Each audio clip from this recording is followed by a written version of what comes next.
What's up, guys, ladies, and gentlemen? Welcome to another episode of Scrap Time. I know we've been off for a couple of weeks, but we're about to get into like a grind. Major four qualifiers are starting soon, and we essentially have no break going into Major 5. So we're gonna do that run, and then we got Champs. So it's about to be a lot of episodes. And I think Chris and I, as well, even during slow weeks, are gonna still continue to do episodes. So be on the lookout for some cool guests. But Chris, how are you doing today? And you and I haven't talked a lot recently. We've been on a couple of FaceTimes. It was the me, you, RKM FaceTimes. Mm. But like, how has the last few weeks been for you, brother? Oh, it's been it's been good. Freaking, I'm tired today, so I'm gonna put a disclaimer out there now. I'm tired as of now, so if I just seem like that, it's just because I'm tired and I'm not mad at Ben or something. But No, you're still mad at me. You're all easy.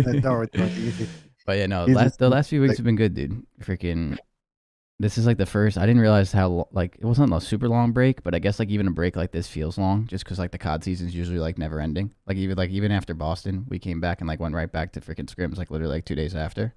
So Yeah. it's been nice to like have like more off time. Although it's kind of like the same thing. We've just been scrimming and stuff, but like it's a much different vibe in that sense. So yeah, it's been cool.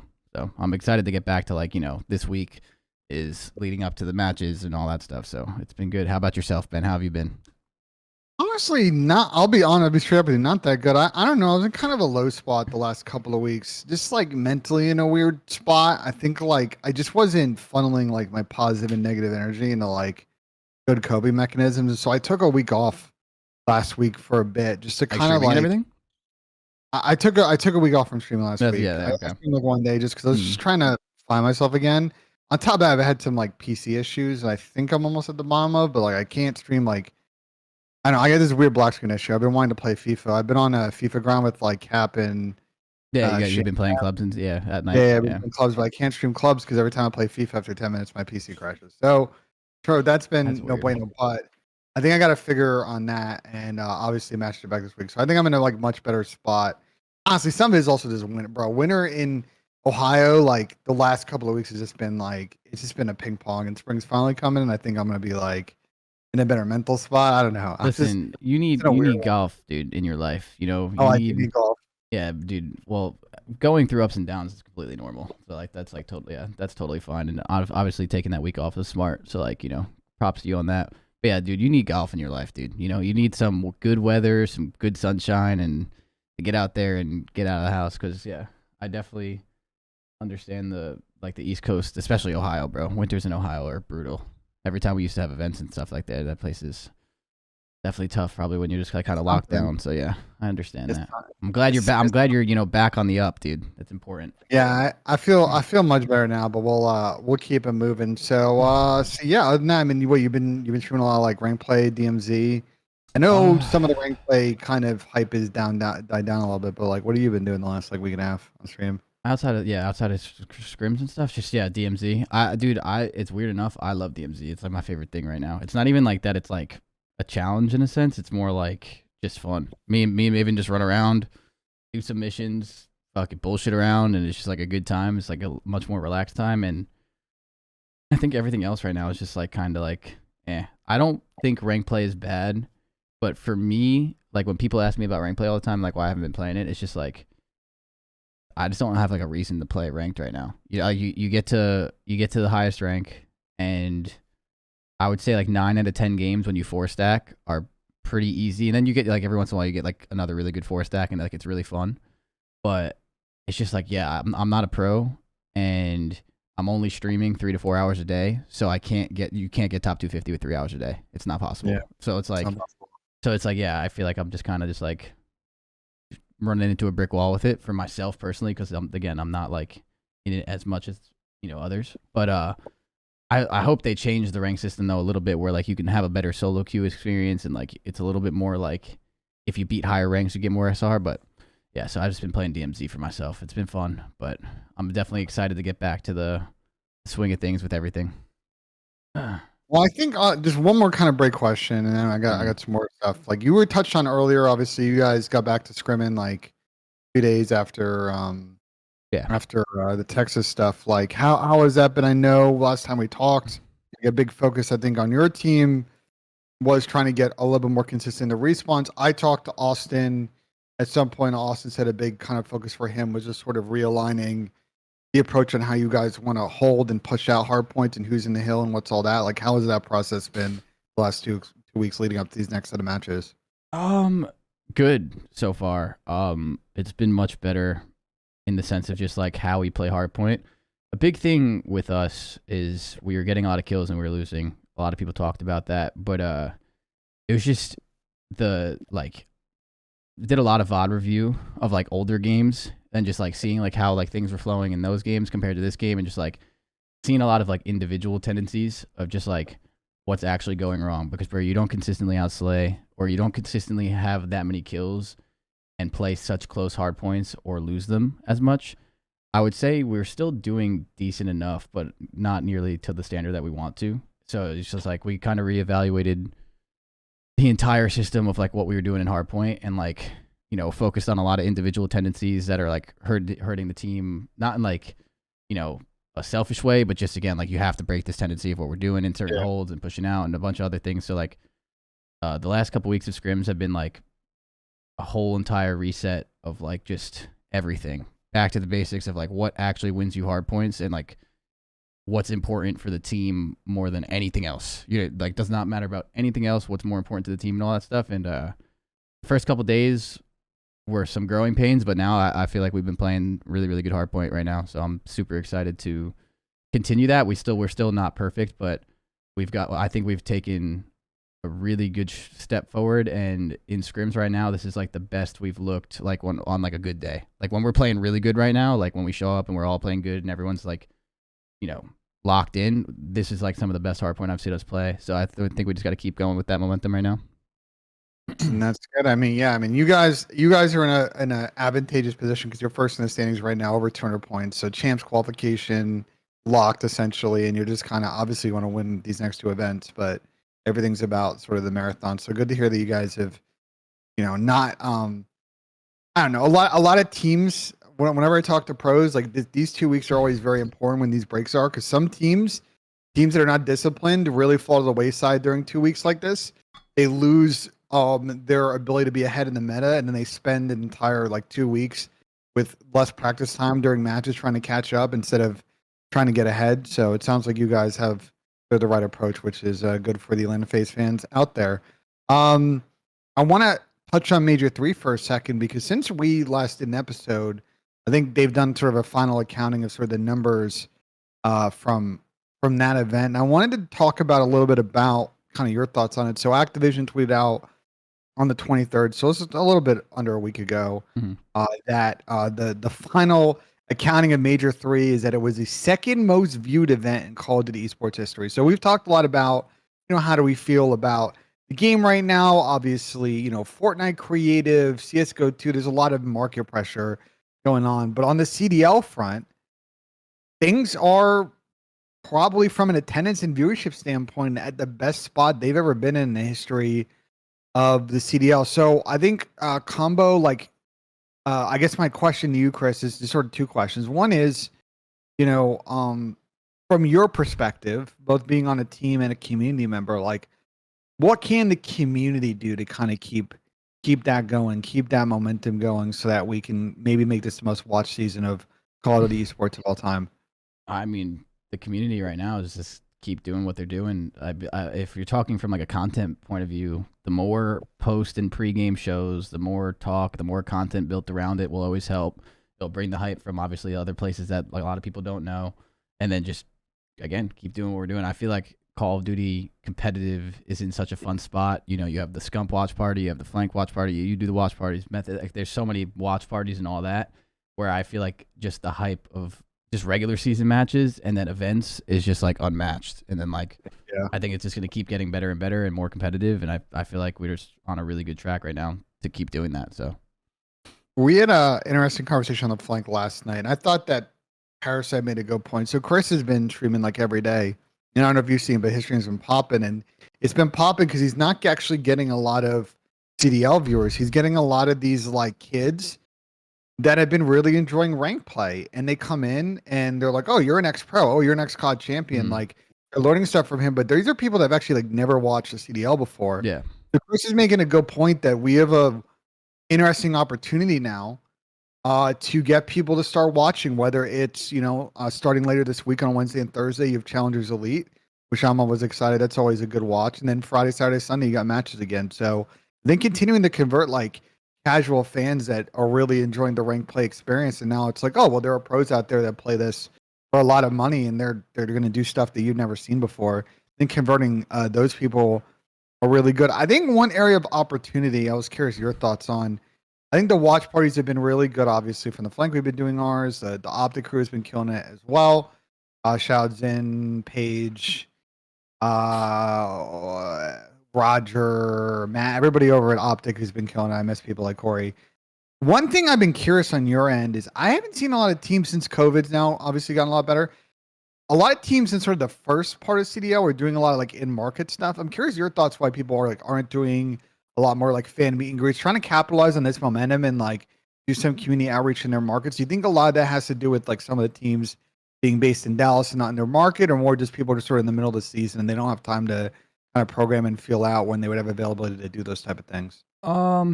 I think it's more a lot of teams aren't like located in their city, so it's like kind of tough. I mean, you could still do stuff like wherever you're at, but it's just like not the same. Like, I think New York is located in Dallas, right? There's Texas, so it's just like you have like if you want to do New York activations in Dallas, it's just like kind of like not the same. I think ROKKR, they do it probably the most, right?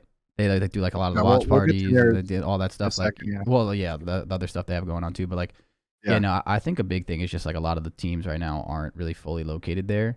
But at the same time, I do think you can still probably do some cool stuff. Even like Atlanta can probably do some really, cool, like some sort of watch party somewhere, somehow, like where you can watch the games and all that. I think that'd be pretty dope. So like, I think it's just not as thought about as it probably should or could be.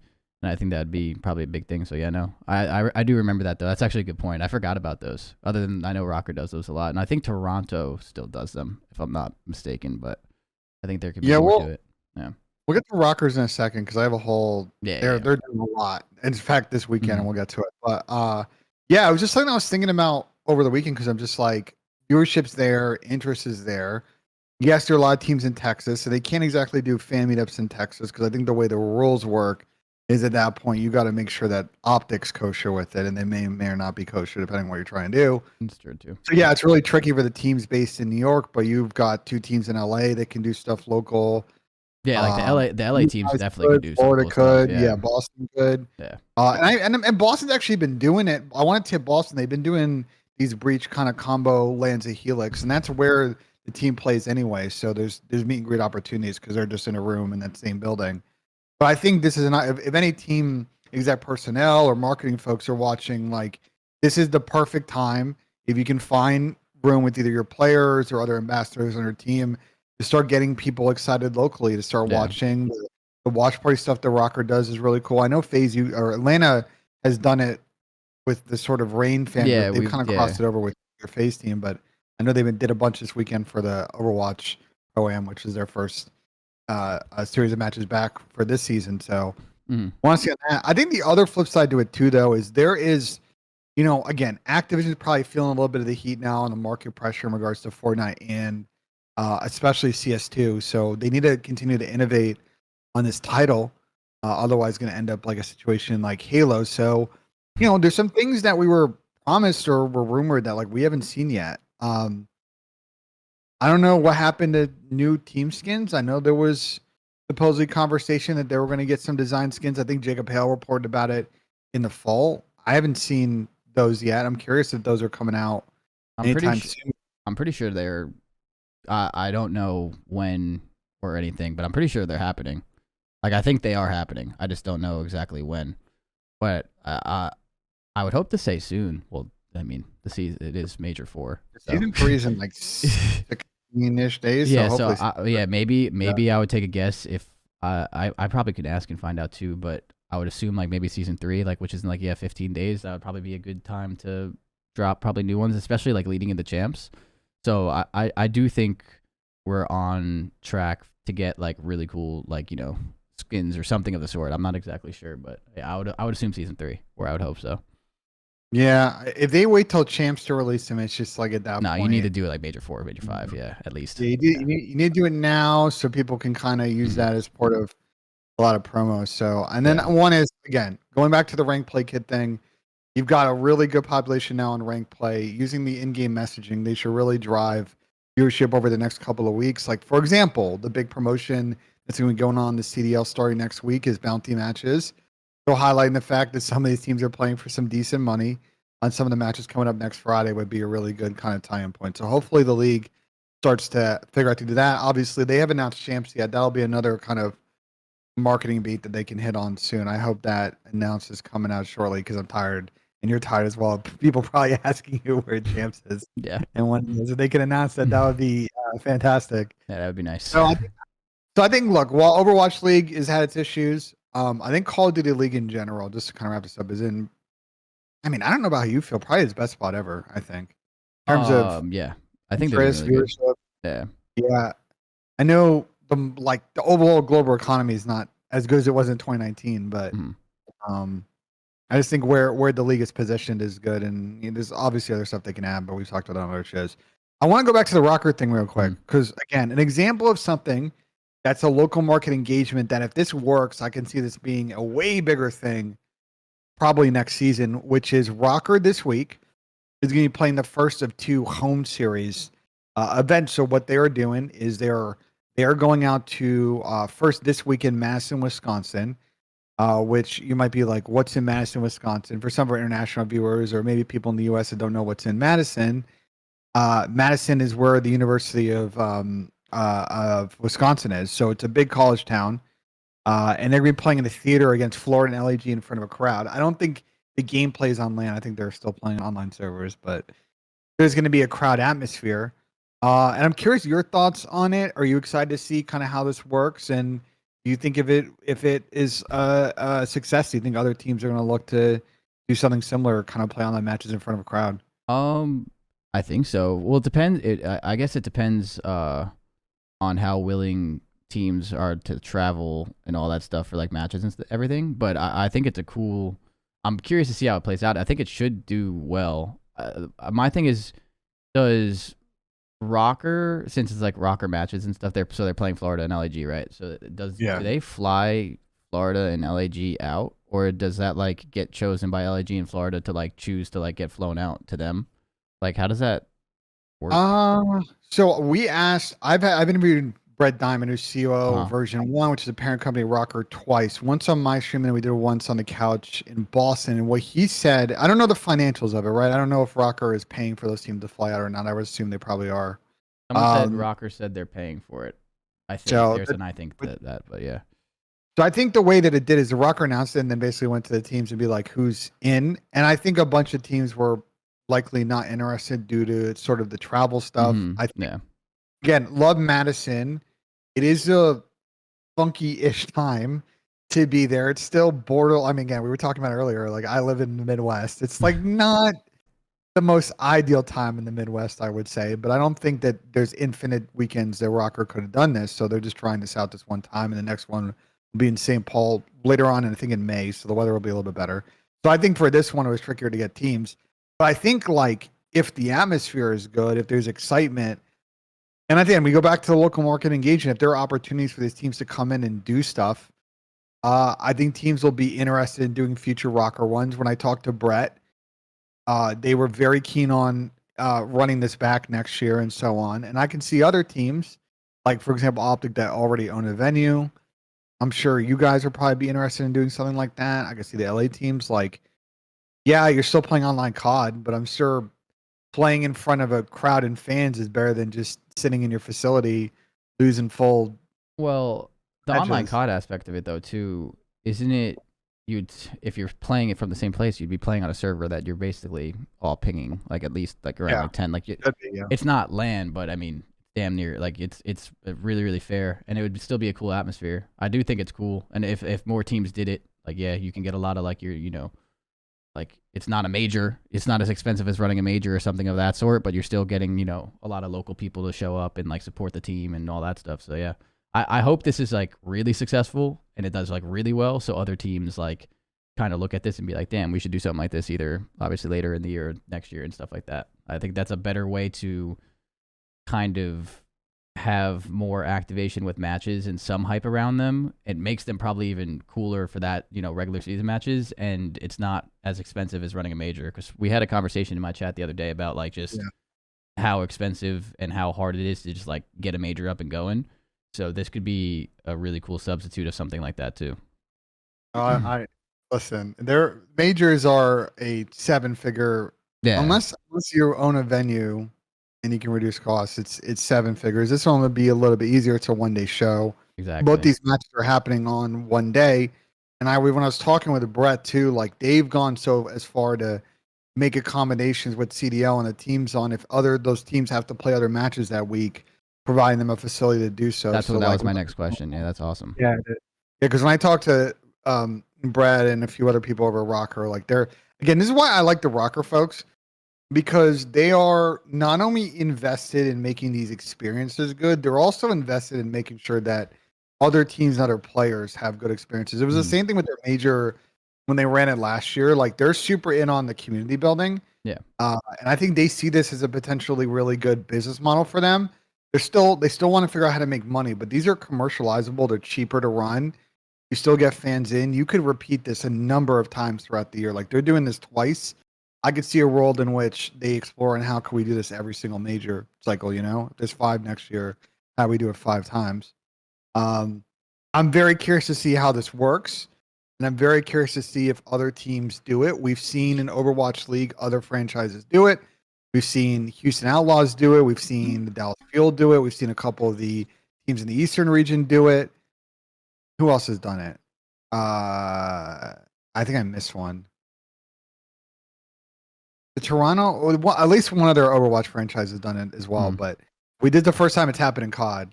So I'm excited to see this execution and what it means. I don't think we'll see any more this year after this. I don't think there's enough time for a team to spin it up. But like it will make next year's calendar very interesting to see what teams kind of think of on that front. Yeah, and it would be cool too. Someone in the chat, Ocho said, obviously you get ticket and concession sales and all that, but you can also do like cool merch drops that are only at these events and stuff as well. That like that would be a really cool thing. As like just like you can do. There's so much opportunity, I guess, obviously, but to do like pretty dope shit for like just your local community of just anyone that supports your team there. So. Well, I mean, you talk about that front, like I'll give you a great example. Optic and FaZe have done collab merch in the past. You do a series of events throughout the year, Optic versus FaZe, and you have a special That'd be Optic awesome. FaZe. Yeah. You know people buying a ticket just to get in to get that merch. There's a lot, again, the commercial aspect of this from a either profit sharing standpoint or just other avenues are easy. And again, the league would love this stuff because you're going to still have your temple majors. Every team is there, but you have these other landish moments throughout the season. You get closer to somewhat of the vision they had in the beginning of the league that they pivoted away from, where there was like a LAN every weekend. You can get some way of the way here, which would be really cool. Yeah, dude. Even like if like thinking of like our team, like LA Thieves and us, if we had like back and forth, like if we played them throughout the year and we play in LA, and then obviously they play in Atlanta and shit, that'd be cool. Yeah. Yeah, no, it'd be really really sick. So. The last thing on this is to get more into like the competitive side of it. ROKKR's kind of interesting conversation. We'll get to more roster change stuff here in a second. So there seem to be running back, as far as I know, their current team for this week. Now today is Monday. As far as I know, and you can confirm, I think roster in terms of notifying the league of hey, who's in the starting lineup / the bench / if any new players are coming in. Today's the deadline. You can obviously bring in subs from your substitute spot to the starting lineup beyond this week. But like, as far as I don't know if you've heard anything else of ROKKR is going to at least run back the same team from the last split for at least this match. I think so. I haven't heard anything too crazy. The last time we scrimmed them, at least the names were their team. I guess you can have someone fill in, but but like the last time we scrimmed them stuff, so I think they're running it back. I think it becomes now. My question I was going to ask is like, how long do you run this back for? If they start off slow again, but it's also weird. Like, who do you like? I know people have been talking about their changes and stuff. I do think they obviously have it in them to be a good team when they're playing well. We saw that. Like, we saw like the signs of that. So like you don't want to explode yet, but the scary part we've talked about, they're like apparently not trying in scrims or whatever it was, like the effort. It's how long do you give them, Ben, before, you really start looking at stuff like that, I guess. If they were to start off slow. Like say if they say today's Monday, they play Friday, Saturday, Sunday, whatever, the 1 or 2 matches this weekend, and they do bad. What do you do? So both matches are on Saturday. Wait, both? Yeah, they're playing both matches. It's a 1-day event. Oh, so dumb. Yeah, sorry, my bad. They double match on Saturday. Yeah.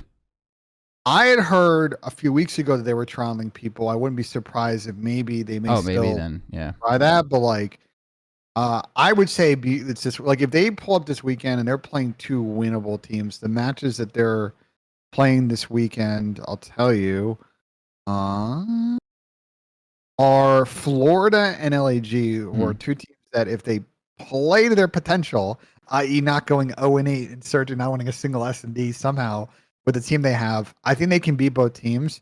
And that 2-0 momentum for the team might be really good in sort of saving sort of the last chance with the squad. But if they really struggle this weekend, even with the support in the venue, and they struggle to beat both teams, or they don't win both matches, they win none of them, I think you got to talk about, players like Fame and Real. Like those would be the players I would think about that would come in. And then who get dropped? It's some combination of Ben, Cammy, and Afro. And they don't have a lot of easy decisions to make in their situation. It's odd that team should. It's not a. They don't have a bad team on paper. I know like Patrick Price, Aches is like a big hater of ROKKR and whatever, but like I don't, on paper that team should be good. That team should not be 0-8 and searching a split. Like no, not at all. Well, they have a weird team because what we were saying earlier, it's on paper they shouldn't be struggling like this. Oh, Ben just left us. I don't know where he just went. But yeah, now you're fine. I literally looked to the right and you're just gone. I was with though. But getting too bright outside. Yeah, no, on paper they don't have.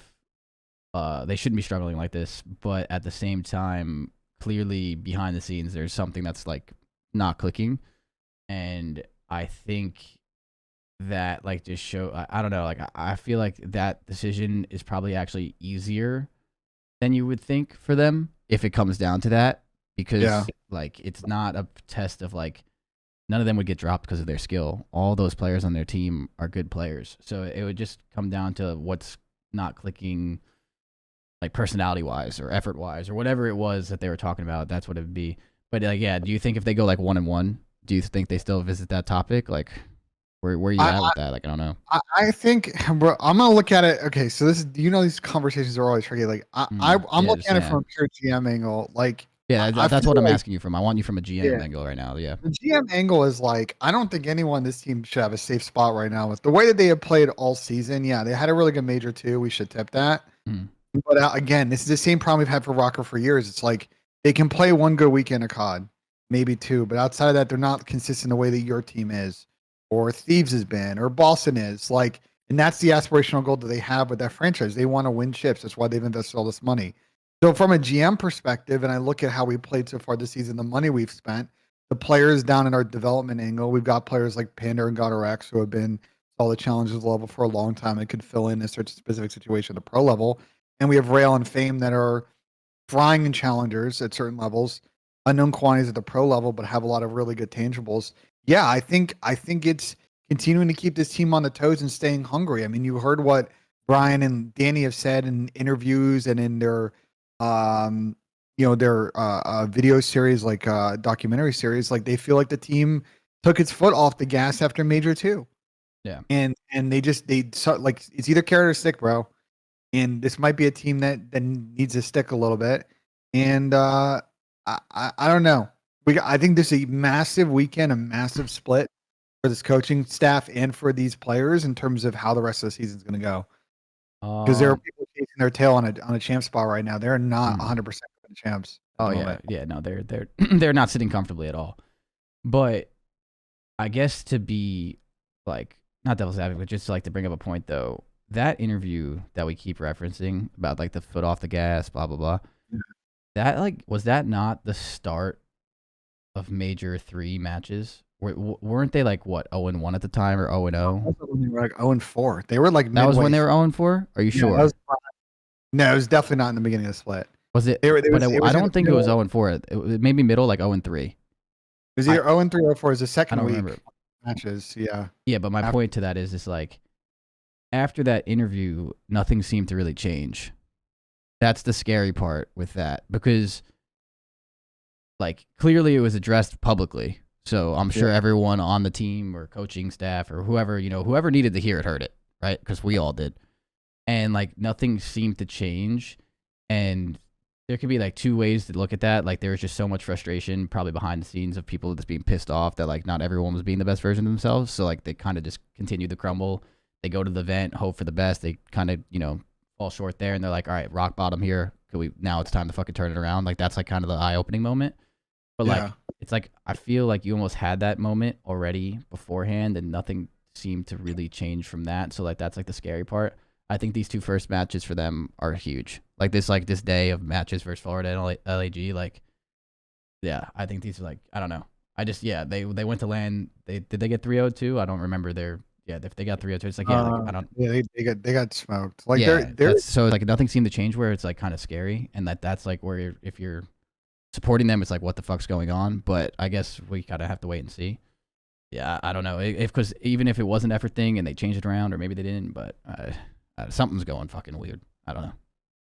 I mean, all I'll say is the other three teams they play, like these two games being up front are really good for them because you're the next. Well, I would say what's their schedule? Yeah, they play you guys, they play Thieves, and they play New York, and it's not and like so, New York super consistent online, but New York can wake up tomorrow and 3-0 them with the way their current form is.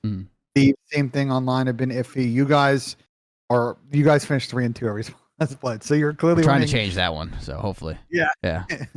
But I think LG, I think ROKKR need to win these two so that they can get a comfortable winners bracket spot. Like they need a good stage. Period. They need a good stage. Yeah, the next team I'm about to talk about, I think, are massive splits, which is Vegas. I want to just move topics real quick. Vegas did actually end up making a change going into the split, and it kind of happened very quickly. So last week, Standy was released by the Toronto Ultra. Surprisingly, because I thought Toronto might try and hold the line on that one, but I talked to Standy and it sounds like they got a meeting. They talked it out. It made sense for everybody to split. Toronto's like, if you go to certain teams, we'll let you stay or help you like with assist staying in Toronto. So that's a good gesture out of the Ultra crew. And then it seemed like pretty quickly there weren't a lot of options. It seemed like for Standy, there was maybe one other team, London, but we'll get to that later on because they made another change, not picking up Eli. But it seems like Vegas wanted to hop on picking him up quick, so he is coming in for 2Real. Standy is not a fast sub player. He's a little bit more of he's not a Nero type, hold the left stick the whole time kind of sub player and a BZ type in that aspect, Yeah. But it may be what Vegas needs, and they're a really good S&D team, but the respawns are sometimes iffy, and their control is the world's worst. From your end, do you like the pickup, and do you think this will help them lock in or maybe fight for that last champ spot? I think bringing in Standy was the right move. I saw some criticism of like if it should have been for 2Real or TJ. I think TJ played pretty well, if I recall, at Major 3. I think he played better than like what people are giving it to him. I think it's a move that you had to make, and I think since they made the move with how confident Clayster was in 2Real, I think like it had to be like a full agreement of the team. Like the 2Real came into that team, I think he did himself a favor. He showed that he was respectable. I think before this pickup, we talked like how like he had the worst stats in the league last year. He had a pretty rough run, and like he had a really bad reputation. He was really questionable. I think him getting the chance here and showing himself and like showing that he's respectable, he can play the game, he can help out. I think that was really good for him in his career. So that was good for him. And then like moving on though, I still think they need to make a power move of someone like Standy to have more slaying power in the respawn and like try and hit a better form in their respawns because of how good their search and destroy is. I think it was the right move. I think it's something that you have to do in this part of the season. Like I know Vegas had a decent run at Major 3, but they're trying to make a real run. Like they want to have a chance of contending. They want to have a chance of going to champs like in a comfortable position, and like they want to make winners bracket and all that stuff. So I think they kind of had to do something like this. I think it was a smart move. Like I think you kind of had to do it. The only thing I would say now is, Standy is probably joining this team because they want to work on their respawn, right? Like that's like their main thing. And I don't think one player. I had this conversation the other day. I forget with who, but I don't think one player like fixes respawn. But the one player has like that new slate feeling of like, all right, new team, and the whole entire core 3, including the new player, can try and like get on a different page and like reset themselves and like get better at just the modes in general. Where like he can bring new sign of life, and even with how good Standy can be and like the confidence that they have in him, that could spark the fire in the other 3 or whoever it could be on the team to have more confidence just in the team to start playing better that way too. So like, I don't know if he fixes it right away himself, but like I think just the general change and like the spark he can bring to everyone on the team kind of fixes it. So like, yeah, I think this is a really good change for Vegas, and as long as they all get along and they keep their head on straight for it, I think this could be a really good move. I think that like the smart move for sure. Yeah, I mean, listen, Eli, Standy obviously has been I think when he came into the league, he was in Cold War. We remember ROKKR again. ROKKR was horrific at hardpoint. He came in, added a new dimension in that game mode for them. They eventually parlayed that into winning Major 5 that year and getting 4th at champs. So like, I think he was an integral piece, but then struggled last year. And he's almost got like the inverse. Last year he had insane numbers in search, and the respawn was a really big struggle, but the whole team was struggling to respawn. Then this year on Toronto, his respawn numbers were good, but was struggling in search for the Toronto team. So that creates sort of an interesting dynamic. This Vegas team needs to keep their S&D form. They've been really good in search, and I think that's why I always see people like hating on TJ. Like I think if you watch Vegas play, how important TJ is to that system that they execute in search, especially their Mercados, especially maps like Fortress and his ability to get on art and make plays, I think is super key to how they keep winning these series, despite them going 1-7 in control last stage, because they're going to these game 5s. They played 8 of them this year, and they're winning most of them because they're relying on their search to close things out. And they actually improved their hardpoint a bit last split. They actually were one of the better teams last stage at Mercado. That was their sort of bread and butter, and they had a couple other maps they were. I think they were solid at Hotel too. I don't know how solid that like numbers wise, but they were good at Mercado, and I think they were pretty solid at Hotel. What was their Hotel record? So in Hardpoint last stage, 4-1 Mercado, 0-2 Hydro, 2-2 Hotel, and 2-2 in Embassy, which was a struggle for them for most of the year. So they turned that around, which is good. So there's a lot like on the Hardpoint, but they have their control numbers. They've won 5 controls this season in 24 tries. It's not very good. It's not good. So I think Standy can come in. Again, Standy can be a frontline player, but I think where Standy excels in over the years we've seen is he's really good at finding the ability to find gaps, make plays, stay alive, continue to go rogue while his team is disciplined behind him, or make plays in coordination. And that's sort of a dynamic that Vegas hasn't had with Two Real as a sub player, Proload as a sub player, TJ as a sub player. Those are more by the book guys. And I think Standy's ability to kind of go rogue within their system might be really helpful in them taking the next step, especially in control. But they can't fall off in search. They fall off in search and don't get better in control. Like they are. I don't think they will. In trouble. Yeah. I think you can have bad runs in search here and there, inevitably. Sometimes, like you can hit like a little slump, but I don't think they'll ever hit like a slump where they can't get out of in search. And again, I think their search will always be respectable just because of their team. I really don't think they'll get worse at search, to be honest. I think that core 3 with TJ specifically being so goddamn good at that game mode and so smart in it, I think they'll always be pretty respectable in search no matter what, like through the ups and downs. I agree. I had an interesting question from Twitter. Shout out Adapt #1, just to kind of wrap up the Standy conversation. Like I said, there weren't a lot of options in terms of teams picking up Eli. London might have been a shout, but we'll get to them in a second. Florida wasn't going to make a change. You guys weren't going to make a change. LAG, even though they're probably in a need to make a change situation, I don't know what's going on with that org. Obviously Seattle played good. They were sticking pat. In London, if they're going to make it, ROKKR, they're going to make a change, would have been internal to the options they had.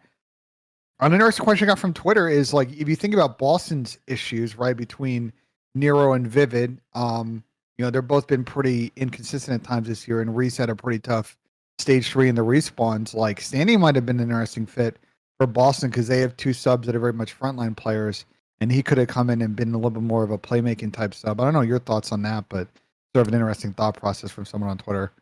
I understand the thought process in the sense Nero and Vivid are both pretty goddamn fast to the point where like there's like, you know, not that in between sometimes. But I don't know. I still have so much faith in Boston being pretty solid to the point where I don't think they need to change. Like I think that's a big risk because I do see what Adapt's saying, how like, you know, when those two subs players or if Vivid's not playing good, like kind of like aren't in sync or controlling the map and like really keeping that pace, like they can slow down and it hurts them. But I still think it's just a risk where Boston is still really good. I know they show promising stuff online and I know we've had that conversation about why, but I just think that's a risk that's like not really worth to take. I think I would rather try and find Vivid's confidence again and get him playing better and keep doing what you're doing than take a real big risk on potentially this like ruining the team. I'm not saying that Standy would do something like that, but just they have a good thing going. I don't think it's worth it right now, personally. But I understand the logic though. I do understand the logic. It makes sense. But maybe that's something if like for some reason they just can't get it, you know, either for another major or for the season, maybe you start thinking like, you know, hey, like both these guys are really great players, but maybe they don't mesh. But it's kind of hard to take that risk right now with how promising they've been throughout the year. I know they're not getting it done yet, but still, I don't know. I agree with you. I think it was an interesting thought process. I don't think I would have done it if I'm Boston because even if I'm trying to think about making a swap for Reese, Vivid, I would probably want to give Kremp a look on my squad. Just because, you know, he's been sort of next up. He's been frying at challengers, and I owe it. Again, I think they owe it to give him a look over, you know, taking in Standy's situation and kind of working him in. So maybe in the off season it would make sense, or I would say to the Standy situation, you know, Vegas tend to do this thing where, like London, where they'll sign people to these contracts and not pick up the second year, so they're going to be a free agent anyway in the off season. If Boston's still falling short at the end of this year, I could see that as a potential process that Boston thinks about in terms of making a change of the sub spot, but I wouldn't do it right now. They just showed too much promise to do that. This like if they end the year and it's not successful for them, maybe they make that decision depending on how things go. But they've just showed so much promise, and I'd rather have like that guarantee and like they know they have it in them somewhere to do it. Where it's like I just feel like it's just not worth it for them. They're not in that kind of spot to do that, and like. When that Boston team is frying, I think we've seen it before. They're really good. So I would rather try and find some consistency in that. And like, they have a good coaching staff over there, but like work with the coaching staff and work with the players to like find that medium to like make those players better. You know, like for Vivid to be more consistent and Nero to be more like with each other. Like I would rather work with that for now and see if we can get that done. Because if you can, I think the upside of that is really high, where it's not worth the risk of like. So much can go wrong, not even just on paper, but like, you know, what if they pick up Standy and they don't get along? There's so much shit that can just go wrong sometimes where I don't really think it's worth it. So yeah, it's a good logic, but I think I'd wait until the end of the year to like use that one, like with that logic. Yeah, I mean for Boston, just to wrap up the Boston thing is like their qualifier record. I think they're 9-5 in online matches this season. I think that ties you guys for second. I think Toronto has you guys beat by like one game. So they've been good online. They just haven't translated that yet to big matches on LAN. I thought they didn't play particularly bad in this event. That was probably one of their more cleaner lands that they played at this event. They just lost. They beat Optic at this major. Which was impressive because that was a big talking point of them getting nervous and stuff. If you can go to that and beat Optic at their home crowd, like they 3-0'd them too. They played well. So I mean, the teams they lost to were the team that ended first and the team that ended second. They lost to Toronto and they got Nesla by Toronto, and then they lost to Optic and they beat Vegas along the way. So it's like, if you're Boston, like that's not a bad land. Getting fourth is good. Yeah. So I want to see them parlay it into a more an event win finally, or making a grand final. So let's talk about London real quick. The only other team that's made a roster change at the moment, as far as we know, going into this weekend. You know, we've talked a lot about PaulEhx being kind of a funky fit now on this team with Nasty moving to an AR. London was pretty competitive this split. Didn't get a great placing, but I thought they were competitive every series they played. And they finally moved on from Paul. They actually released Trey as well. We'll get to what's next for them in a second. But Yuli coming in, and not the Yuli that some of y'all longtime viewers may know of. This isn't Aqua Yuli. This is a different Yuli.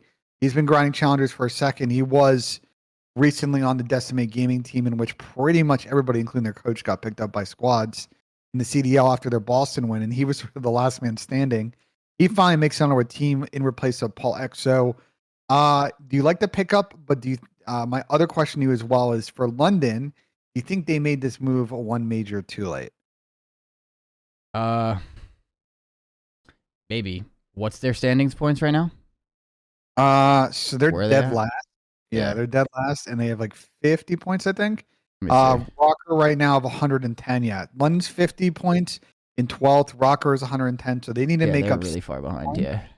If you want to think about ROKKR's form right now, I would say that like I was talking to Doug Lieb. Doug would say based on historicals, 190 to 195 is going to be like the safe spot, but depending on how the bottom of the league plays, that could slide down. So realistically, London has to essentially get like 60 points a split to be like somewhere in the conversation. That's winning 3 to 4 matches online and basically getting top 4 at the next 2 events, which is very hard to do. Yeah, I mean, statistically, yeah, they made it too late. It sucks that it might just be really hard for them to make champs, but at the end of the day, it's not impossible. And I don't know exactly what New York's run was last year, but New York's run was incredible. Like when they made champs last year, when they basically had no chance, and then they get second at New York and to qualify and stuff. Like they played really well through the online matches and everything. Like it's possible. It's just gonna be really hard. So it might have been too late, but I like the move. I think the move was smart. Like, you know, it's unfortunate the situation they're in, but I still think those guys are gonna want to. Even if you can't make champs, hypothetically, like you still want to compete at Major 4, compete at Major 5. There's a shit ton of money to be made. It's still going to change your career if you play well. Like if these guys on London become respectable and they make champs, that'd be awesome. But even if they don't, like that helps all 4 of them. You know, for the future of them getting picked up on other teams or keeping their contract and then going to the next season. You know what I mean, with a little bit more confidence. So I mean, I like the move. I think it was smart. I think Nasty's way better when he uses an AR. Yeah, I think Nasty's been playing better, and I just think in general, Yuli's pretty good from what I've seen of him. I haven't seen too much, but I don't know. I think the situation with not as much Trey, but with Paul, like Paul is on the team, he's off the team, he's on the team. Like he had like that whole weird stint with them. I don't think they got along with him very much.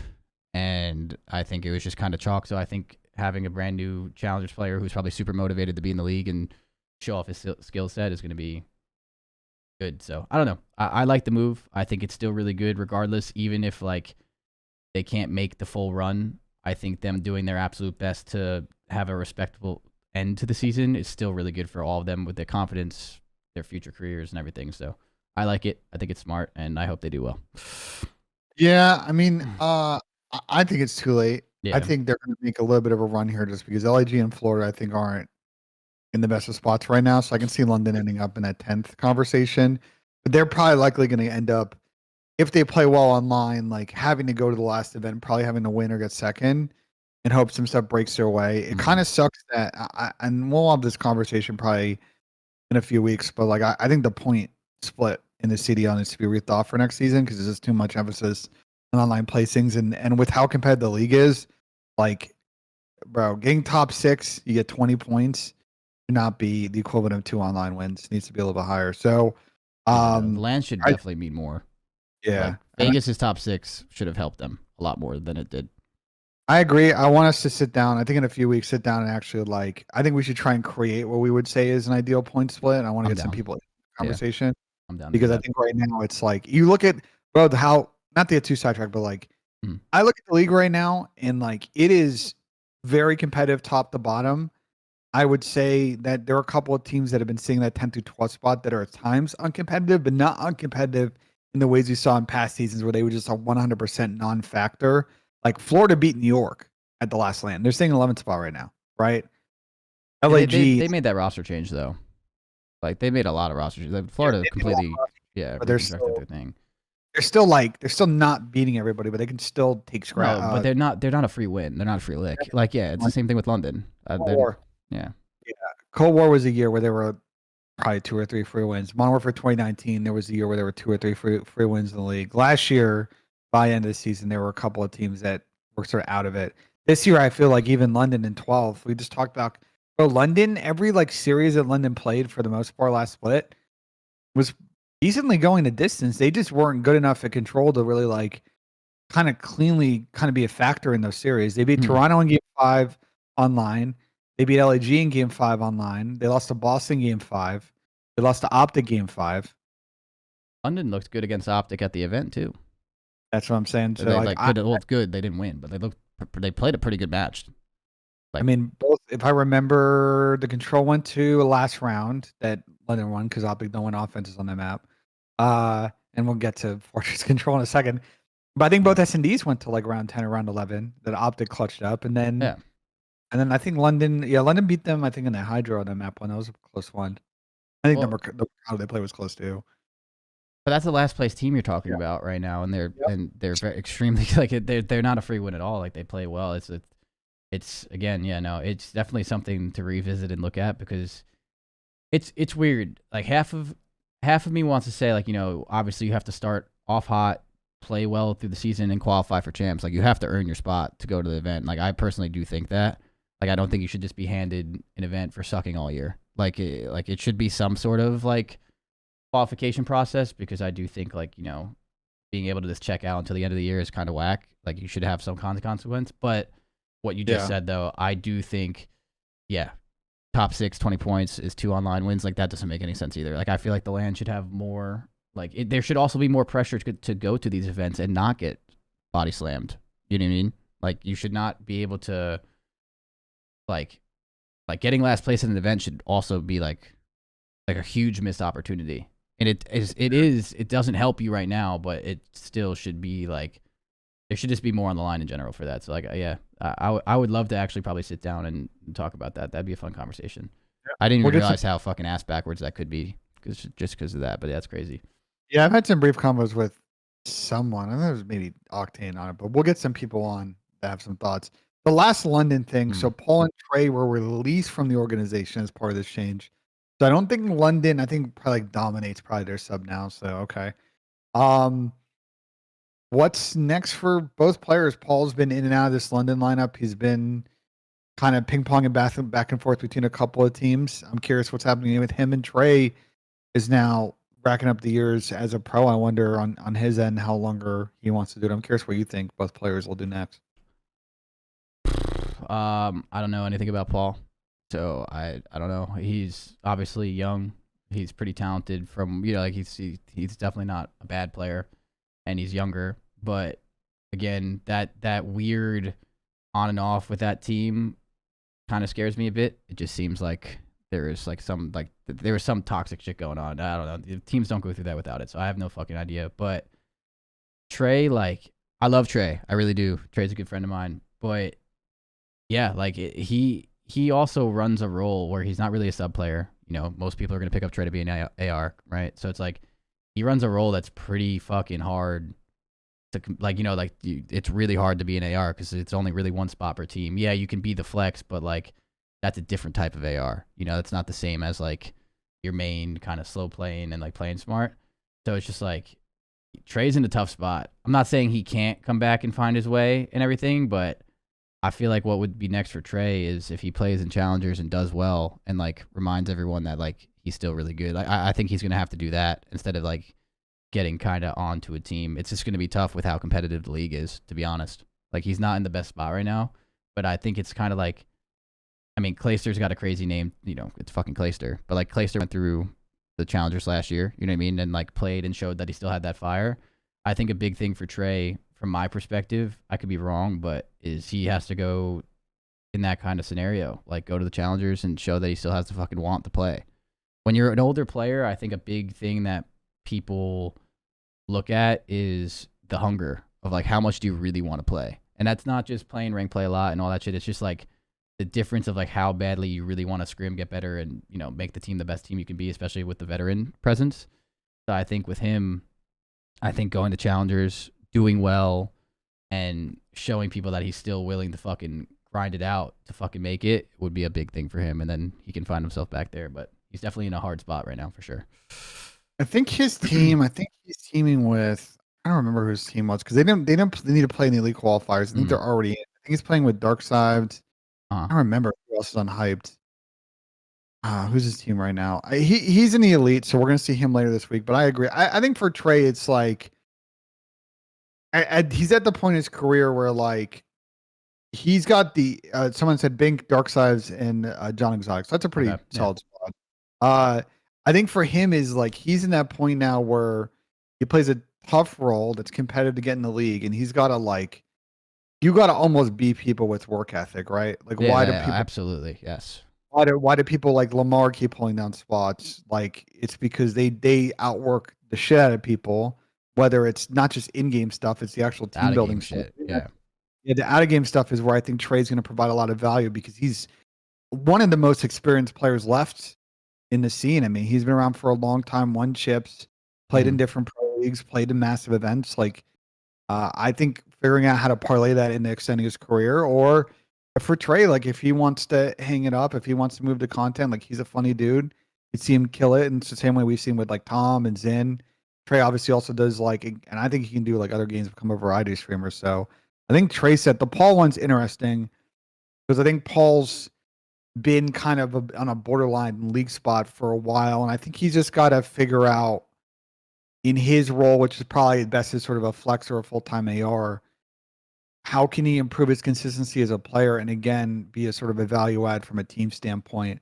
It's not enough to just be come in and have takeover gunny. Like as you know, you know this, Chris. Like you can have all the gunny in the world, you get in a team situation, the CDL, and if you're not a plus teammate, if you're making the same mistakes day in day out and not contributing to positive development on a team, like there's not gonna be a lot of people that want to team with you in the league. There's just it doesn't matter how much gun skill you have, bro. And you can, be all gunny or whatever, but what you said, if you're toxic and not, again, helping your team get better and having that attitude with it, you ain't shooting better than someone else in the league. Like, like for example, if you enter the league and you think you're hot shit, now you play Pred, you play a beat. You have to like you can go down a list of fucking gods. You know what I mean? It's not like unless like, some fucking sort of just complete absolute maniac comes into the goddamn league. There's someone that's just disgusting, but like it's just that shit doesn't get you anywhere anymore. Like it gets you somewhere, but it doesn't get you championship wins and like your secured spot on a top 4 roster. Like you have to have everything else to it. So yeah, I'm curious to see what's next to him. But to just add to your point with Trey too, like a big thing to extend anyone's career with like with the position Trey's in is like with Lamar, like every team that Lamar joins, he joins in their incredible hard like respawn team. Like he's a really good leader, and it's not just in game that he sits in the hill and people push out, but it's like he scouts talent really well. Every time Lamar is in a hard spot, he usually comes up with like a couple players that are pretty good, and like he molds it into a really good respawn team. Like he's really good at just out of game stuff. That Seattle team last year was just a team outside of game too. You could just tell like they're always together at events, they're always hanging out. So it's like Trey has a really good opportunity right now, although it might not seem like it, probably to him, is like to take the players that he's playing with now and make this Challengers team really good and then get that reputation of him, like how much like he's helped them and shit. You know what I mean? Like that reputation's huge too. Like that will travel and that will help. And like that's like, I think that's his look into the league if he wants to get back in, is like Trey's going to enter this team and help us be a better team. Like, and like help X, Y, or Z player on this team be better and like bring the best out of them to like, become this team that could compete. So he has a really good opportunity to show that. It's not a guarantee even if he does it, but I think that's his last chance with that right now. We'll see what happens with those guys. I think that's it on roster changes. I mean, there are a couple of teams that are borderline. Florida, we'll see if they want to stick it with the squad. LAG, I'm curious what they do long term because their team has been kind of waffling. Yeah. And the Rock situation might be the next teams looking to make changes. But a couple more kind of things, and we'll take some chat questions.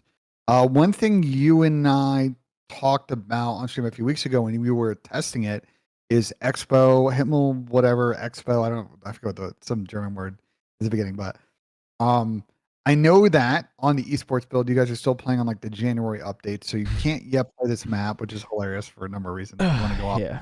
I'm curious, what kind of then like the current process on getting this map, maybe or maybe not in the map pool from your perspective, and also if you think it should come in. I think it should come in for Fortress Control. I just don't think Fortress Control is like the most competitive map with just how it plays out. We've talked about that. I don't really want to go deep into that. I'm not gonna lie. Hardpoint isn't in a terrible spot right now. Like I don't think it absolutely needs to take like a hardpoint map spot. When we did some testing on it, it looked like it played well in hardpoint and the spawns made sense and all of that.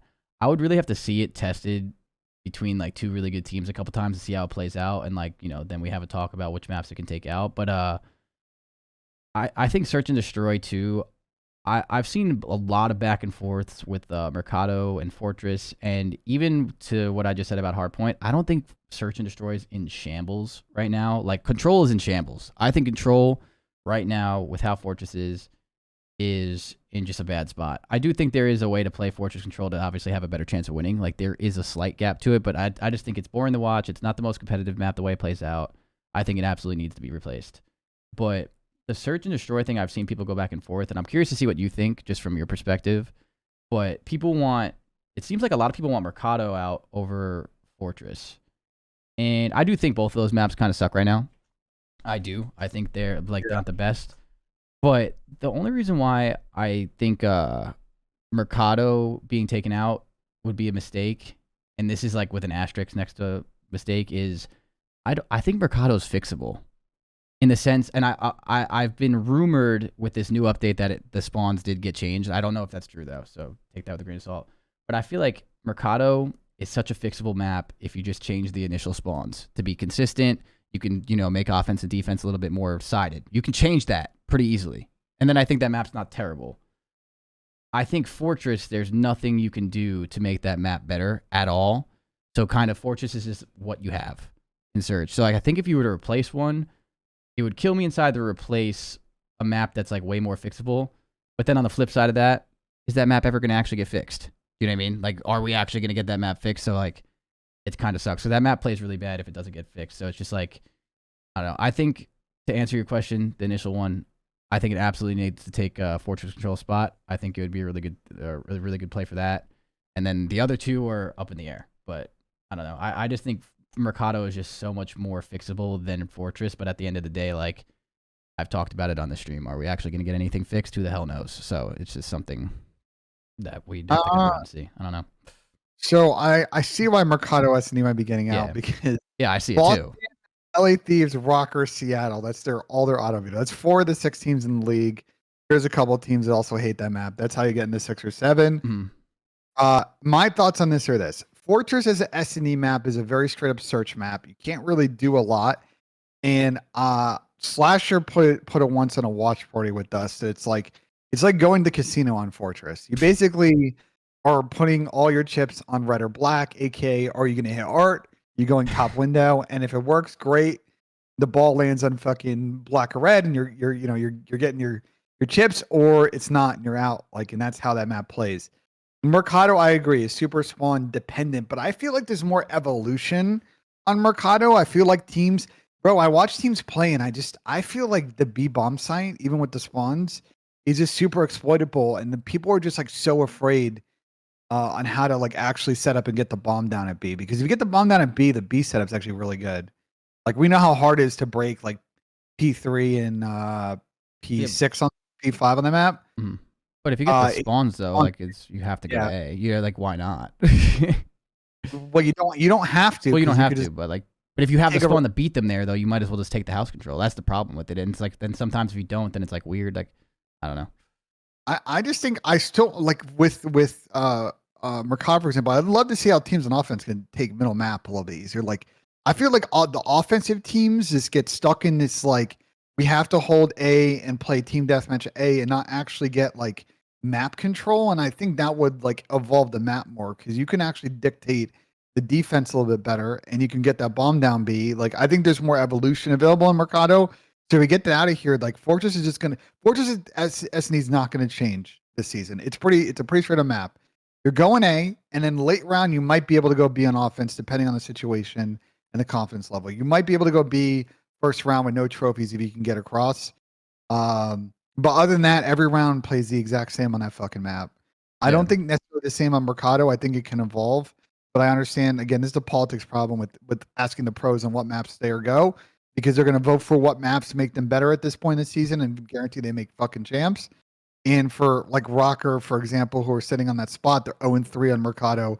Zero chance. I'd be mind blown if they're voting for Mercado to stay, and they're absolutely getting that out of here. And I understand now why that's probably where that vote is leaning to right now. Yeah, You know my thoughts on why I hate it. So. well, yeah, no, you know my thoughts about it too. Even I know I probably sound like a hypocrite in the sense of my team's auto veto. It's not really an auto veto. We just happen to be good at the other maps right now. But like, is we don't play Fortress, and like we sometimes play Mercado. We don't really pick it though. But like, I'm really trying to take myself out of that. And just to be clear, I know there's a team that voted for Embassy to get taken out just because they're bad at Embassy. Like, you see the problem with that? Like, bro, out of all the maps, Embassy, in my opinion, is also not the best map. I don't like the way it plays sometimes, just like in general, like from like looking out. But like, yeah, it's just what we're gonna start voting maps that have no business getting taken out over like Mercado and Fortress are the only two maps that can get taken out. I don't like. There's no argument for the other maps. I'm not saying the other maps are perfect, but like, you can't just go taking out like Hotel S&D because you're bad at it. Like you're like, so that's just like League Ops and someone like Spencer. Spencer plays this game a lot. I know Spencer's been like a rank play demon grinding. I'm sure Spencer, if some teams are like that, are like, you guys sure you want to take? I mean, Embassy's not a great, amazing search map historically, but like, that shouldn't even be entertained. It's entertaining. No, it's not. It's definitely not entertained. They're not stupid, bro. Like that was probably one team or whatever. My point though is like, yeah, the aspect of just doing it out of the selfishness is always going to happen. And I really don't think, again, that either map needs to get taken out. Again, if they do take Mercado out, I don't think it's the end of the world. If they take Fortress out, I don't think it's the end of the world. Like, I don't also even like how Expo fully plays in Search and Destroy when we tested it. Like, I don't think it's like an elite S&D map. I don't think it's terrible. It has the same issue with like the A-bomb kind of being like a little useless. Like, you can technically go to it, but it's still not like in the best place. I wish it was pushed up towards like the spa area of that map. But like, so like, I'm not like super invested into this, but I do think like one map is fixable and one map is really not. And you could be good at Fortress S&D and like, yeah, the whole coin flip comment, like, I get it. Yeah, being an art can be a shit show. And like, I think I was talking to Rambo about it too. Like, Ray was kind of saying the same thing. Like, you kind of just flip a coin in art and whoever the fuck gets lucky gets lucky. But like, it's not even that aspect. I just hate the fact that like there is literally one bomb site in Fortress. Like, you cannot go to B. You can try to, and maybe you get lucky that no one watches it. You catch them off guard.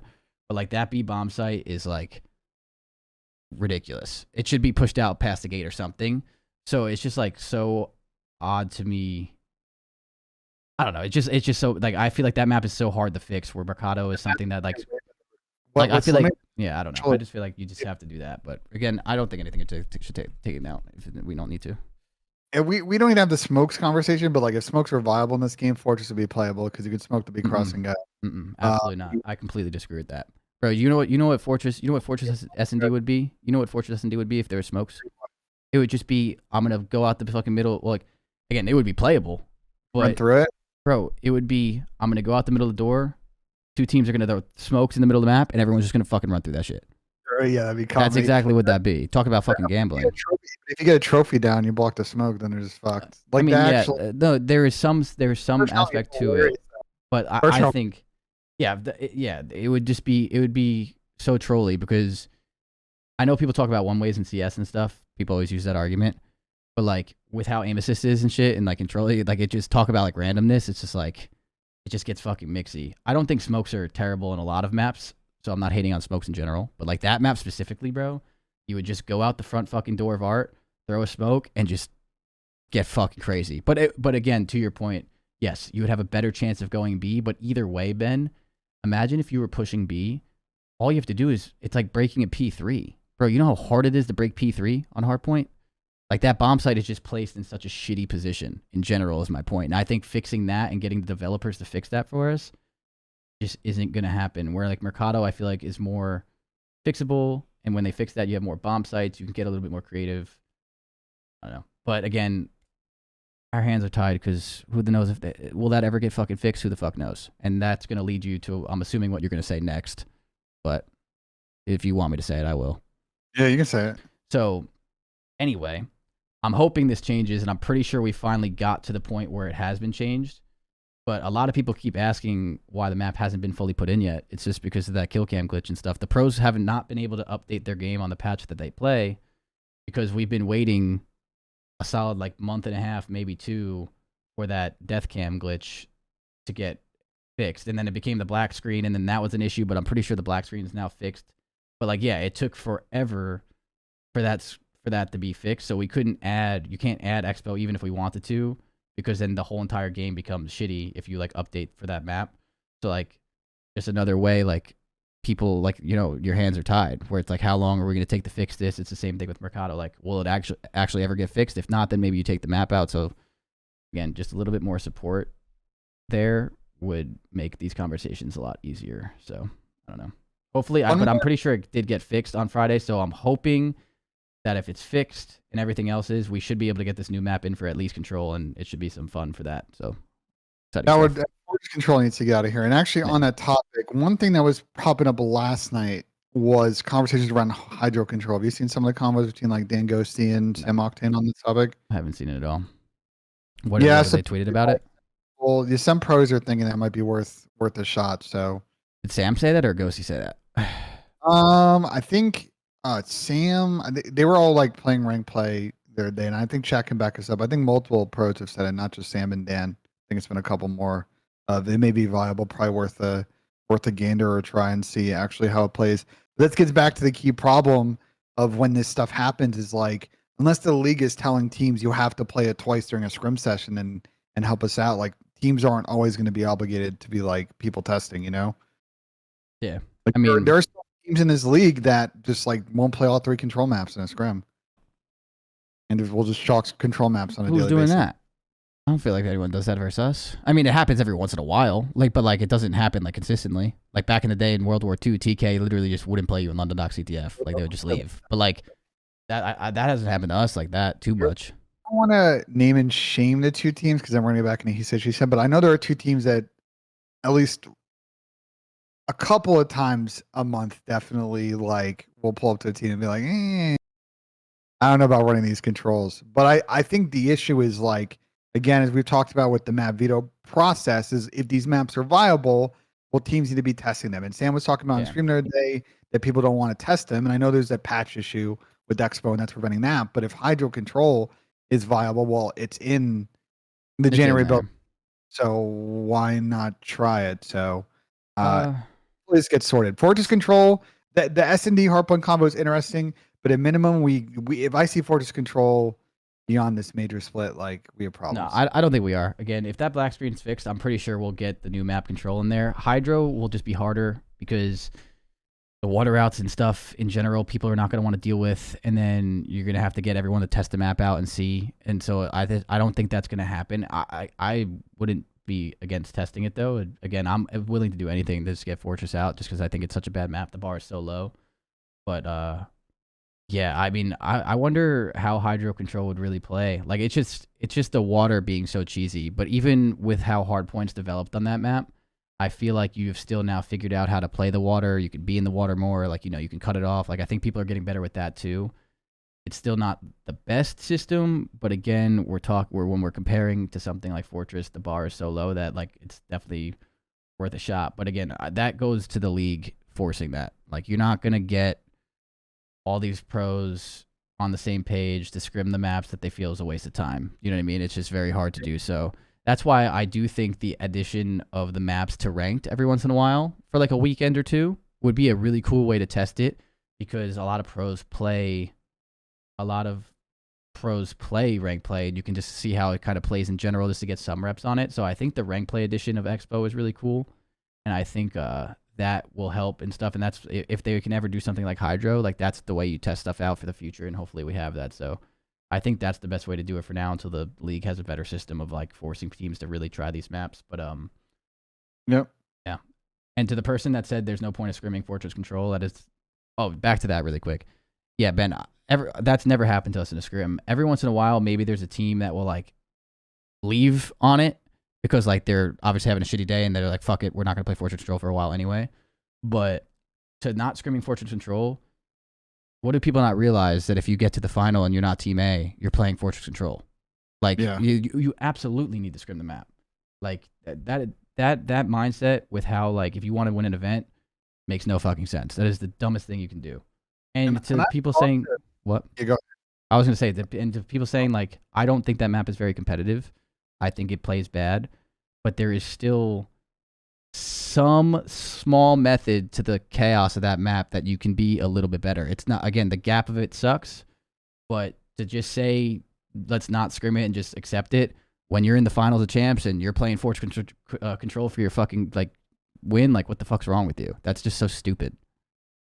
Like, yeah, I had a conversation with someone the last day or two about Fortress Control, and like there's like maybe one philosophical tweak that teams on offense should think about that they're not doing right absolutely. Now. Get defense round 5. I think it's a meta shift that I don't want to tip too much into it because I don't know if it would actually like work, but like I think to your point, it's like I think that map can still be further optimized, but it's still like shitty map where like if you're guaranteed defense, why play round 4? Like if you're I've already given breaks, you know? That gap of that is my point of like, even when that map is at its peak, I think the gap of it is terrible. And that's why I think that map is just not that competitive. But to go as far as saying scrimming it's pointless and like it's just a coin flip, like bro, that is also bullshit. I don't think that map should be in. I do think we should be playing better stuff at a competitive level. But yeah, like there's pointless, like that shit is also just like so dumb. That mindset is such a losing mindset. And that's why I was saying I don't think there's any team that's ever consistently not played us on that map. So well, we'll see what happens with the map pool. Hopefully we get some updates this week and some fixes. A couple more topics before we go to chat questions. So we got a couple weeks of qualifiers coming in right now. This major is going to be interesting. It is not in front of a crowd.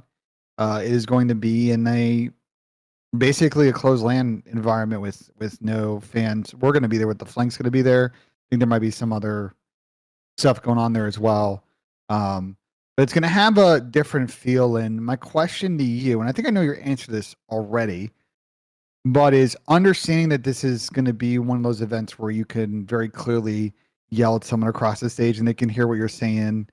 And warm up situations, PPA setups are a little bit weird. Like, does your approach for this event change at all compared to other majors, or is it the same sort of thought process, philosophical process, how we conduct our game day, match day performance, what we do on Wednesdays before the event, etc.? Just play the game and win. The same thing. Nothing changes. There's nothing really can change. I guess from a player's perspective, this is more personal to every individual player in the league.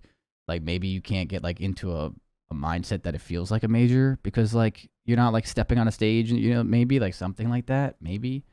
But I just feel like I don't know. Like I don't think anyone really in the league right now gets rattled from people yelling at them because they've just been around it for so long. I think there's like it's not really like that. And then like if you just play the game and don't fuck up and be stupid, like you'll probably win. So it's just I feel like it's not really changing your approach as much as it's just like another major. Get good practice on LAN, you get to scrim at the PPAs, you get to work on yourselves and do what you got to do, and then go out there and just try and win the event. Like I feel like nothing should really change too much, to be honest. Yeah, I mean there are a couple of teams like ROKKR and Vegas that probably have more online at this event compared to say your team. That's not to say like you guys are going to come in and be like, we want to get third. It's like everybody wants to win the event. Mm-hmm. No, I know what you mean. Need to get like fourth, like career on the line, like spot on the line type thing. Yeah, like all that shit. But I think it's an interesting dynamic to think about for this event because it's just going to be like a whiplash to like what Major 5 is going to be. I've heard the rumored venue. Yeah, we've obviously been doing flank planning with them, and that's going to be a totally different experience. You and I have both heard the potential options for champs whenever that gets That's going to be a separate experience. So it's just going to feel like completely different from all the rest of the events of the this year. But it's coming at a weird spot in the calendar. Just major four so important to some of these squads.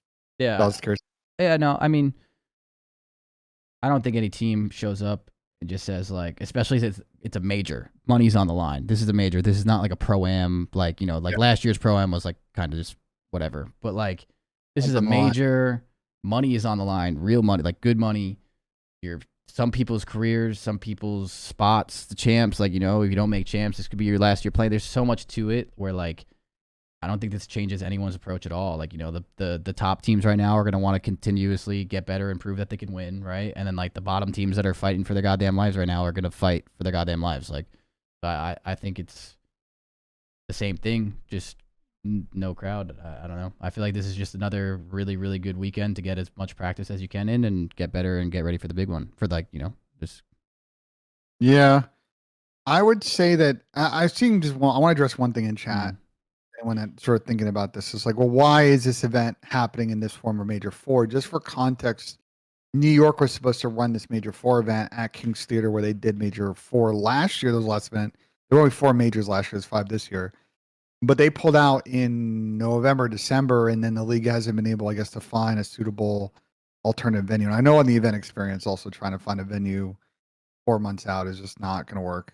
It's going to be impossible, basically. So they had an uphill battle, and that's how they settled out in this spot. So it's not the ideal situation. This was not their first option. So it's they're making the best of a situation. Like I think this we avoided the situation which is major could have been online. That would have been a different conversation. But to your point, Chris, yeah, it's gonna have a different feel. I know from like talking to people on the broadcast side that from like a coverage standpoint, this gives them an interesting opportunity to really capture sound in the venue and the experience in a way they wouldn't normally would at an event, just because there's not a lot of external sound, so you can get a lot of the banter and camaraderie in a closed lane environment. But it's gonna come as an important major this season. There's a lot on the line still, so I'm curious to see how people do. But just wanted to give that out there. That's a thread we're gonna keep pulling on, I think, over the course of the next few weeks as we get ready for the event. Also, I'm excited because I don't have to stay in a hotel room. I can just take a 20-minute Uber venue every day, which is great. Yeah, I mean, you want to start? I've just seen so many people have so much criticism to the CDL for this specifically, and I just feel like it's so fucking crazy to me. There was a whole outbreak in my chat yesterday just about how like pathetic it is that we're playing no fans and stuff, and like I don't know. I feel like people underestimate how hard it is to get a venue and pay all that money. It's just so hard. I don't know. I'm happy that we're on land. That's my point. Who the fuck cares? Like it's better than nothing. I'll snap on this one. So just for context, before you and I started doing this podcast, as a full-time content creator, I spent 2 years working in the esports event business, working for Esports Engine, who run production and broadcast for CDL. So we helped the league on a number of occasions with, especially for like champs, Major 1 type stuff, finding venues. The problem with the event business right now is that most of these venues have been open for a long time. They have anchor programs on those calendars that take up yearly holds. On top of that, you had COVID for 2 years plus, and people kept pushing their weekends back.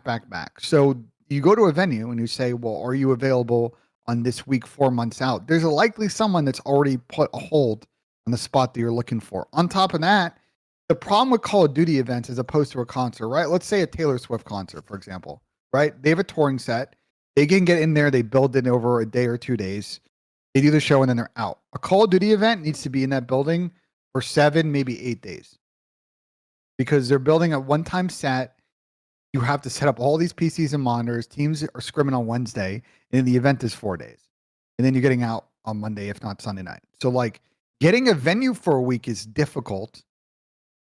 Getting a theater venue for a week is extremely difficult because they just assume people are on 3-day blocks. So it's just not easy. And I think a lot of people just don't realize inside the business, it's just not easy to find a venue in the size that they're looking for at the price point they're looking for. And that context would, I'll bet it's a multi-million-dollar league. What they should be able to just fucking do it. Sure. The NCAA is also trying to book venues. The problem, for example, people are like, oh, why does CDL not do I'll give a common question. I think Adam Apicella has talked about this before. Why do you not see a lot of esports events in like NBA, NHL arenas during the like months of January to June?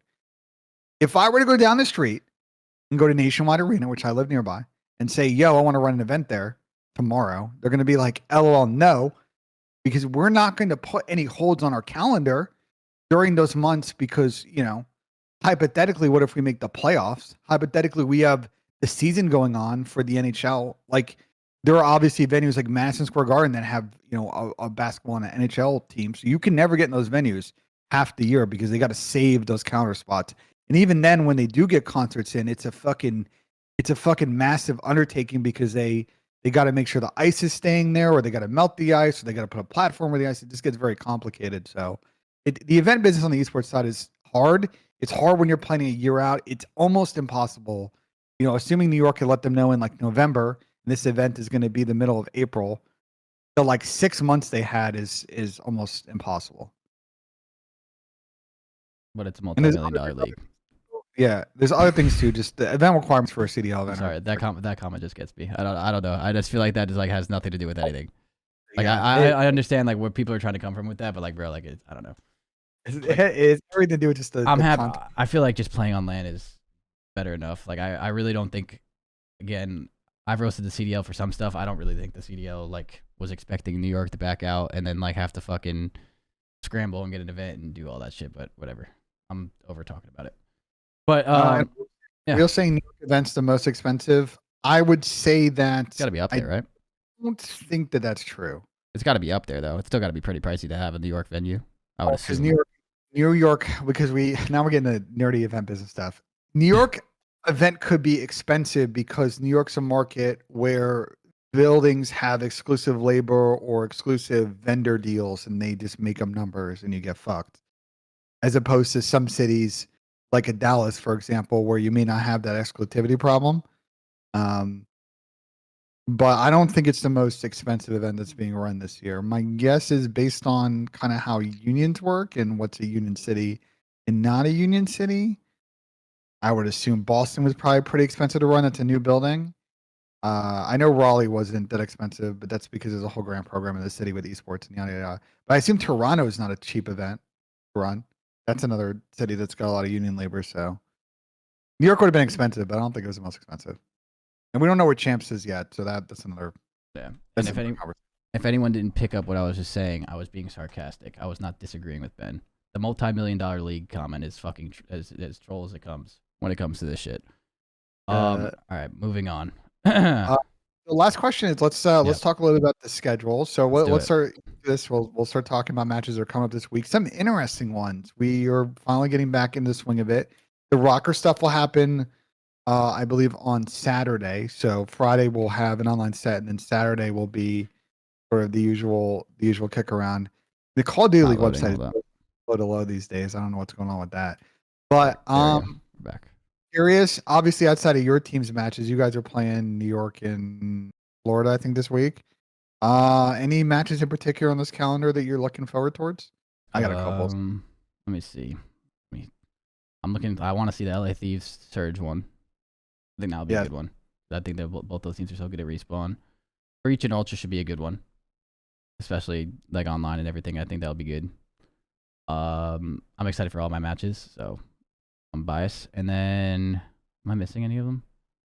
I think this schedule is really good. Like I think Boston and Vegas could be a heater in the beginning. No, it should be, but those are like I'm just looking for. Oh, and Toronto Ultra Surge, this one too. I want to see that one. Those are like my favorite. I don't know, but I think a lot of these should just be good in general, Ben.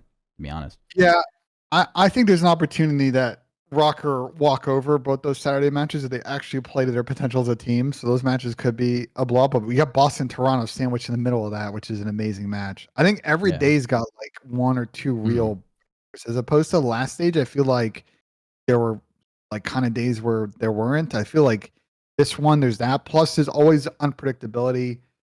I know for our gambling fans out there, are people that love to do the predictions. Like the first 2 days of matches coming back are always really hard because you get weird results. People are just kind of getting back in the pace of things. So like Boston, Vegas, yeah, Boston's good online, but Vegas now playing with Standy. like I could see Vegas win that series. I don't think they're the favorite, because it's the first match, the first time back. Like anything can happen in that one. I think both the Seattle matches are really good. If the Thieves in Toronto, we'll know very quickly if where Seattle's at as a team. I expect them to probably go 1-1, which would be fine. But that's that. But Boston's got some good matches, and then what else? London Optic, you guys versus Florida, maybe not the best ones, but Boston Toronto's the other one that I think could be an absolute heater. Yeah, I'm excited to see how Vegas plays. I feel like they're gonna come out with the fire because I mean, dude, Vegas has beaten LA Thieves the last 2 times they played them, on land and online, right? Like that Vegas team is good. Like when they're playing at when they're playing well, like they're a good team, and I think with like the new fire being lit with Standy, like I think they have a lot of potential to have like this crazy upside with him and just like play fucking like really really good. And obviously Boston's a really good team, especially online. So like we'll see, but I don't know. I think some of these matches will be bangers. I just think that you like that natural like just want to win, like when like you're on that cusp of like 8th place and like all that, like it's really hard to replicate. And I think like people like Clay specifically are good in moments like that. So with a new team, the honeymoon phase, just being in like a backs against the wall, like this is like where we need to turn up. Like there's no option really like to have a bad stage right now with this everything going on. I think that team can come out with like some crazy fire and do well. So that match should be a banger, but we'll see. Yeah, I mean, the thing for Vegas is looking at the schedule is they play Boston this week, first match. Let's say they win that one. Mm-hmm. The next 2 teams that they play are London and LAG, which are winnable. Like this might be a massive momentum grabber for Vegas. They could start 3-0. They start 3-0, and they're guaranteed winners. And like your last week, you got to play Toronto and Florida. Like suddenly, like you might walk away with 40 points, and there's a ROKKR team that's got to play. There's ROKKR's schedule to split. It's kind of interesting. They obviously have those 2 easier matches, Florida and then LAG. And then they play New York. They play who is it? They play Thieves, and then they play you guys, I think. So like their last 2 matches are really hard. The first 2 matches are easy. The middle match is tricky. I don't know what to get from New York on a given day. We didn't talk about them a lot on this show, but I'm sure we'll talk about them. We'll get to them on the next episode and stuff. Yeah. But like it's not a gimme from Minnesota to split. Like so. I'm excited. The way this is set up is like there's a couple of teams I expect to be in winners, but once again, the 3-2, 2-3 unbalanced schedule thing could once again wreak havoc when we get to the last week. Teams get there's a lot of pressure on these matches, dude. Like for a lot of teams right now, there's a lot of pressure on these matches, and that's like what makes the end of the season so crazy too. So it's like, I don't know. I'm excited to watch Vegas play. That's my team that I really want to watch out for right now. I think London will be better, but again, I just think London's in such a tough spot. If they somehow start fucking frying, and then maybe, we'll keep a closer eye on them, but I definitely am excited for Vegas. Yeah, I think Vegas is everybody's second favorite team these days, which is I tip everybody involved in that team for like generating that momentum that everybody's just sort of all in now on Vegas doing well. I think outside of probably the people in ROKKR, and maybe like LAG, Florida, London, like I think everybody wants to see this Vegas team make it to champs. Well, I think people also are rooting for Clay, like just in general, because like I'm not saying he needs to or is going to retire or anything. I don't know if he's ever said anything like that, but like I think people obviously don't want him to, and they want him to like keep playing well towards the end of his career and stuff. And if there's one person that's ever proven that he can do some crazy shit, it's definitely he's one of them. So I think people are really rooting for that, like that story of it too. But like they've been getting better and better. So, and they just got a major pickup. So we shall see. But I think that's it, right? Yeah. Let's rapid fire a couple of chat questions and then get out of here. So easy one. Someone in my chat's asking, I know people have been running around with the sort of MP7, the Vel, and sort of what are your thoughts on that gun? Do you think it could be a good potential situational gun once available for you? No. I'll tell you right now. I'll go full nerd on you right now. So the Vel, here, there's a website that you can go on. It's sim. You love it. Weapon theory. Well, I mean, bro, because my thing is I've done a lot of Warzone content, and what I've noticed with a lot of people, is people tend to see someone do good with a gun, and then they're like, "Oh, that gun's amazing." Where it's like the gun has like nothing to do with it. You know what I mean? Like there's like you can just like I think someone said like Shotzi was using it in ranked and he was frying people. It's like Shotzi could use one hand in ranked and fry people, let alone like the gun like doesn't matter. Like I feel like the way I look at the weapon shit, like on a like again like it's kind of nerdy, but it's about the time to kill against the best players in the world when you don't miss a bullet. Like like it's all about like obviously the use of it in the sense of like, you know, like the recoil control and stuff. But like when you're playing against the best team in the world in a championship setting and you run into a 50-50 gunfight and you are using a gun that is 1 bullet or 10 milliseconds less time to kill, like, you know, like it's worse or it's more time to kill, so it'd be higher. Like you will lose that fight and you will lose the game. And like, why would you ever want to chance something because the gun is cool? Like it just doesn't make sense. Like if there's other attributes of why the gun should be used, then like yes, but yeah, what like, you know, Shotzi for example can literally play with his fucking feet and probably do better than 90% of the like, you know, half the people in ranked. So it's just like I think the Vaznev, I'm gonna just pull both guns up right now. I can probably do this. Yeah, we were talking about it. So yeah, I'll do this right here. My bad. What saying on the show is like, yeah, within 10 meters you can make the Vel argument, but the handling benefits can you though? That's my the only reason why I'm asking is like, can you actually make the argument, or is it close? Here, look. Chris is basically saying I trust him because he's really good with this shit too. I just want to see it for myself. The handling supposed benefits of the Vel you can replicate on the Vaz, so that's kind of not a really good argument. Yeah, but like his thing was like a situational. For example, if the Velas go within 10 meters, is this a gun that you want to pull out on P5 Embassy sometimes?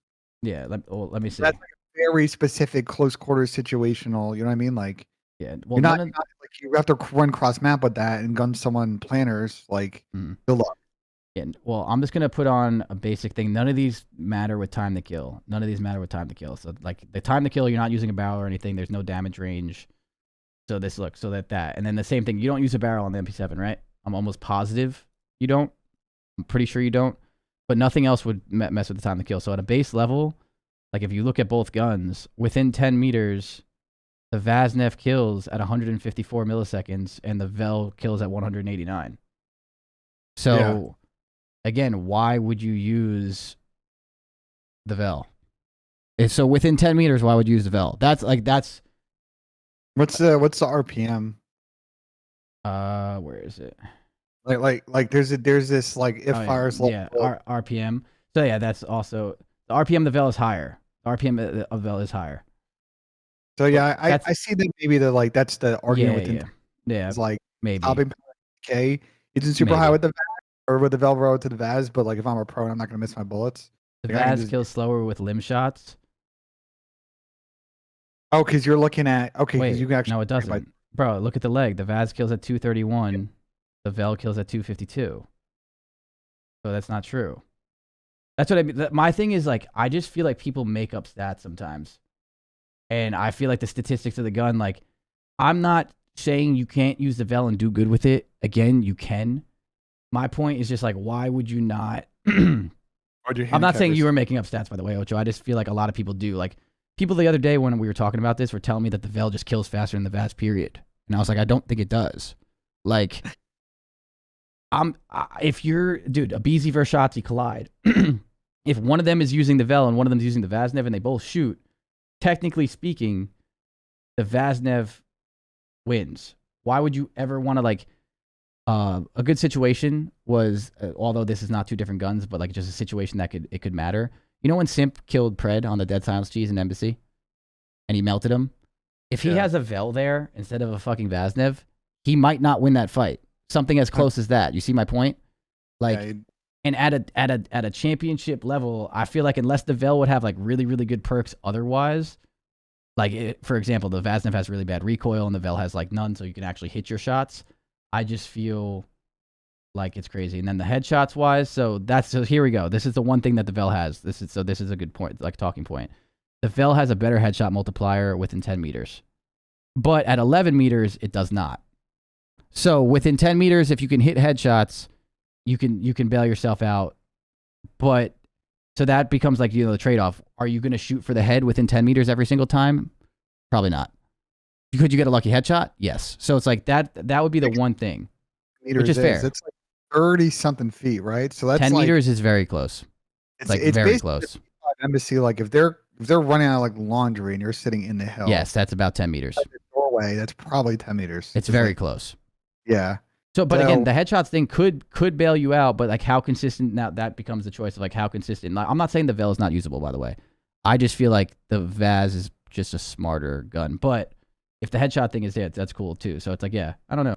I just feel like a lot of the times to the chest, whereas a lot of the times your fights will happen, I just feel like it's just like, I don't know. So yeah, I think you can use the Vel. I don't think it's worth it for the headshot thing. Depending on how both guns shoot and stuff, you'd have to test it more. I just think it's like kind of, I don't know. Pull the Vel out to check the enemies. Yeah. I guess. But yeah, well, I don't know. I'm super nerdy with this stuff, as you guys can tell. Yeah, he agrees with you. He's like situational. I could see it. Like the handling benefits. But like if we got nerdy into attachments, to Chris's point is like you could do the same on the Vaz if you wanted to now. So the movement's faster with the Vel apparently, but the movement for the most part you spawn up and run with your knife out anyway. So like where you have to go and then you kind of pull out your gun. So like I don't think the movement's like worth it as much.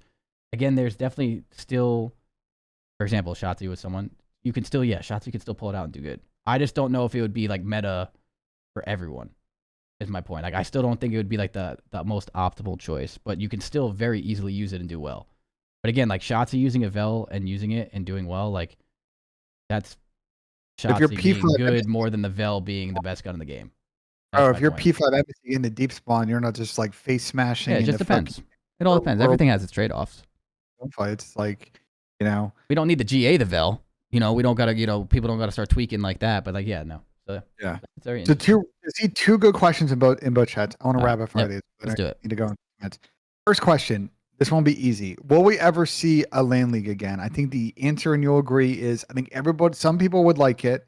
I think for cost reasons, space reasons, and a number of other reasons, I don't think it's realistic right now. But as an aspirational goal for a lot of people in this scene, I think this still exists. I hope so. I don't fucking know. I hope so. I think LAN leagues would be cool, but I have no idea.